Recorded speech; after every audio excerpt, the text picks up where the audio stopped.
நாமத்தினாலே இந்த நாளில் உங்களுக்கு வாழ்த்துக்களை தெரிவித்துக் கொள்கிறேன். எப்படி இருக்கீங்க? சந்தோஷமாக இருக்கீங்களா? மகிழ்ச்சியாக இருக்கீங்களா? உங்களை சந்திக்கிறதுல மிகுந்த மகிழ்ச்சி அடைகிறேன்.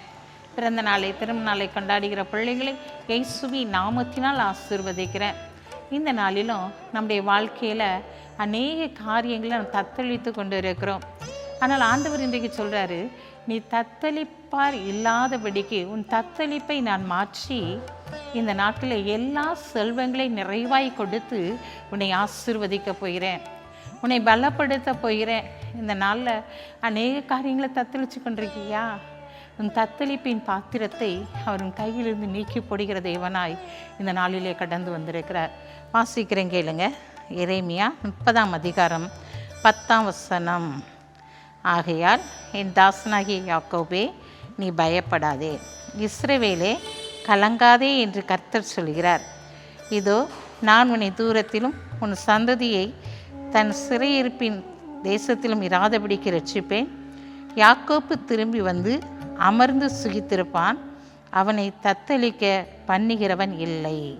இங்கே பார்க்கிறோம், அவனுடைய சிறையிருப்பின் தேசத்தில் இராதபடிக்கு நான் அவனுடைய வாழ்க்கையை மாற்ற போகிறேன். இனி அவனை தத்தளிக்க பண்ணுவார் யாருமே இல்லை, அவன் சுகித்திருப்பான் என்று சொல்லி பார்க்கிறோம். அங்கே முதல்ல ஆண்டவர் சொல்கிறாரு, என் தாசனாகி யாக்கோபே, நீ என்ன செய்யாத, பயப்படாத, நீ கலங்காத, நான் அவன் கூட தான் இருக்கிறேன். இன்றைக்கி எல்லாத்தையும் சிறையிருப்பை மாற்றி இந்த நாட்களில் உனக்கு எல்லா செல்வங்களையும் நிறைவாய் கொடுத்து உன்னை ஆசீர்வதிக்க போகிறேன் என்று சொல்லுகிறதை பார்க்கிறோம். ஆம் பிரியமான சகோதரனே சகோதரியே, உன்னுடைய வாழ்க்கையிலும் கூட எல்லாம் வெறுமையாய் போயிடுச்சா? ஆண்டவரே, நான் தத்தளித்து கொண்டு இருக்கிறேன்னு சொல்லுகிறாயா? இன்றைக்கு அந்த தத்தளிப்பை உன்னை விட்டு அகற்றி போடுகிறார். இனி தத்தளிக்க பண்ணுவார் ஒருவர் கூட உனக்கு இல்லை. அந்த தத்தளிப்பு இனி உனக்கு வருவதே இல்லை. அந்த பயமுறுத்தல் கடந்து வருவதே இல்லை. ஏன்னா அவர் உன் கூட இருக்கிறாரு. அவர் தத்தளிக்க பண்ணுவார், இனி இருக்க மாட்டாங்கன்னு சொல்லியிருக்கிறான்னு சொல்லி விசுவாசத்தோடு நீ அறிக்கையிட்டு ஜெபிக்கும்போது அந்த ஆசீர்வாதத்தை நீ பெற்றுக்கொள்ள முடியும். அது மாத்திரமல்ல, சுகித்திருப்பான். எப்படி சுகிப்பான்? எல்லா வளங்களும் நிறைவாய் பெற்று அவன் சுகித்திருப்பான். எல்லா செல்வங்களையும் ஆண்டவர் நிறைவாய் கொடுத்து ஆசீர்வதிக்கிறவராய் கடந்து வந்திருக்கிறார்.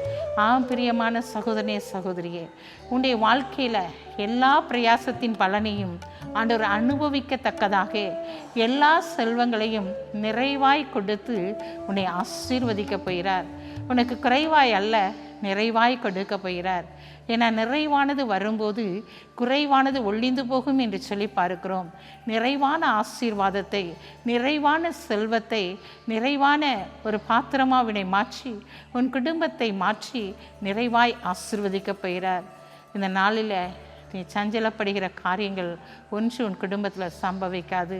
நீ கலங்குகிற காரியம் எதுவும் சம்பவிக்காது. நீ பயப்படணுங்கிற அவசியமே இல்லை. ஏன்னா அவர் உன் கூட இருக்கிறாரு. அவர் தான் நீ வாக்குத்தத்தம் பண்ணுறாரு.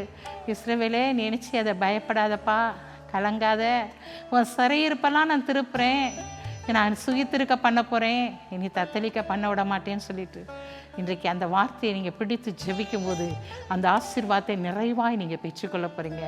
என் அன்பு மகனே மகளே, இந்த நாளில் நீ தத்தளிப்பார் இல்லாதபடிக்கு உன்னை நிறைவான செல்வத்தை கொடுத்து ஆசீர்வதித்து உன்னை வழிநடத்த போகிறேன் என்று சொல்லி கொண்டிருக்கிறார். பயப்படாதீங்க. கண்களை மூடி ஜெபிப்போம். அன்புள்ள ஆண்டவரே, இந்த நாளுக்காக உமக்கு நன்றி செலுத்துறையா. அப்பா, உங்களுடைய பிள்ளைகளுக்கு நிறைவான செல்வத்தை, நிறைவான ஆசீர்வாதத்தை நீர் உன்னத்திலிருந்து கொடுக்கப்படுற தயவுக்காக உமக்கு நன்றி செலுத்துகிறோம். அப்பா, இந்த நாளிலும் உங்களுடைய பிள்ளைகள் நிறைவான ஆசீர்வாதத்தை ஆண்டவரை பெற்றுக்கொள்ள போகிறாங்கப்பா. குறைவாய் வேண்டாம் ஆண்டவரே. ஆண்டவரே, நிரம்பி தள்ளும்புகிற பாத்திரமாய் ஒவ்வொரு குடும்பங்களையும் நீர் மாற்றி ஆசீர்வதிக்கப்படுற தயவுக்காக உமக்கு நன்றி செலுத்துகிற ஆண்டவரே. பிறந்த நாளை திருநாளை கொண்டாடுகிற பிள்ளைகளை இயேசுவின் நாமத்தினால் ஆசீர்வதித்து ஜெபிக்கிறேன் சப்பா. இந்த நாளிலும் நான் உன்னை விலகுவதும் உன்னை கைவிடுவதும் என்று சொன்ன வார்த்தையின்படி உங்களுடைய பிள்ளைகளோடு கூட இருந்து வழி நடத்துங்க. இயேசுவின் நாமத்தில் ஜெபிக்கிற நல்ல பிதாவே, ஆமென்.